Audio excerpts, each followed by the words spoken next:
mbele hande fulbe mbadi pelle de ganduda dum don ko pelle tan daraniide hakkunde aynaabe e remobe mbele jango jam so cadele mbadi taw ko kanyumen garata mbado intervenir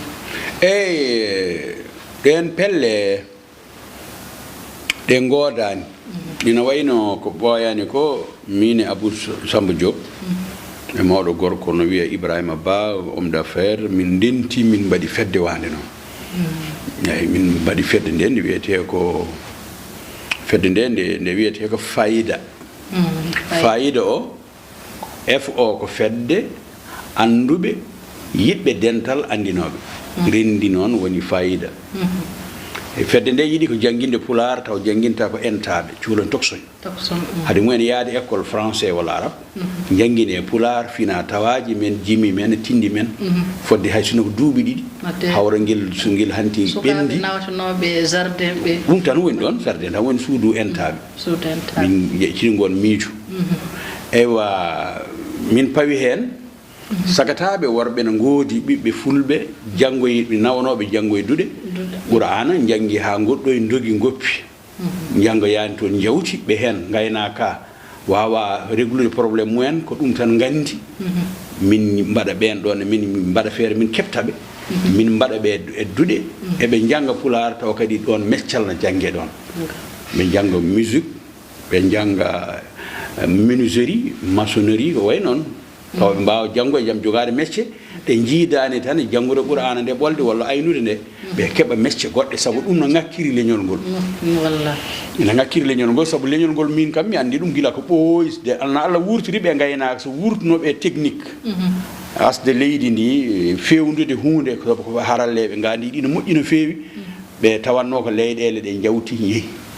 sabu Europe do yara do tawno be mbawno yaade ha jotto to ngum be andi dum e ngandi jidi sabu hande o ko dedo portable ngari ko sa ngabbi jeeri ndi e tawi bi pulla gayna ko baari totta dum portable mo goppida dum hen hay inde nde wona gede hen andade ni kono fewno dum joni joni hanji han kawisaji hen walla taw ko ton tan jibinaako ton kadi mawni ko ton portable ngal tawi dum meeda yaade nokku goddo kono kala ko gadduda hen radio en e fof jomum ko mbarata hen ko mi anda dido ngandiji tawi no di gurtunoma e wadde technique ko woni ko e ngandi hen nyenyal wonata tawanno ko en jawtido sabu kambe ngoni fonnobe wawde wallude état ji di leydel men eywa caggal dum min mbadi hen kadi e der fedde nde daranade fitinaaji gonuji hakkunde demowo e gaynako dum nane der fedde fayida miiju mum ina jeya hen fedde e hon tobbere nayebere nde ko habde walla yewtidde walla dogde batto sagatabe worbe yarobe ko wiete bur faale ina bonno e jikkuji mumen bonno e diineji mumen bonno e neddagal mumen bonno e rendo mumen taw wona habde ma wona jattade be andude ko be yebabe ko be woppabe sabu mawnira balle walla mira mabbe jettama nawama dudal so pini bufte ha laaba bade ciomci labbi todde sakkosaji mumen mbiye jeheto gando wada gandal e ngandiji mon o do wiya jaggu ndudo sawru rewe dido baali walla dido nayi fa ladde jangu ledde jangu colli diwoji jihe kaboje jawdi sina kaba on jogoto ko jikku neddo agressif o yidata ko haptade walla habete sabu ko dum o yidi dum o yebi so mawniri non joni kala bonande nde wadi wona kanko en responsable ko tono nawa ton dum andina ben non min jidi kadi jeeye kadi e dawal ngal min badata nayebal ngam darade min eto wallude dumen so dum yawti baado no togata gorko mbede yettambo no feewi baado no Ndurwalli Samba Jeynabel e sosi fedde wietende faabo aynabe gonga mo faabobe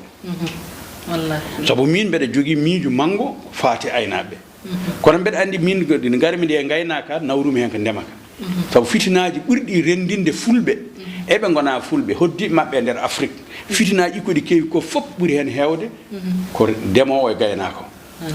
heddibe ko ayna remobe enen ken aynobe be mbaawa weldude sona tawno be balla ni na mbimi ko état ji africain ponno fiserude mbasa rendinde be leydi ndi goto ko dokke gedal mum be cawnondira be waya dawa aynoye o ga dawa remoye ɓe jofta e nder wuro maɓɓe ɓe goni welduɓe ɓe juulo e jamaji maɓɓe ɓe jaha dingre maɓɓe piije ɓe jala kono noon ɓayre waɗaka noon ɓe soɓe goppidama noon beldal wawa wonde ɗum noon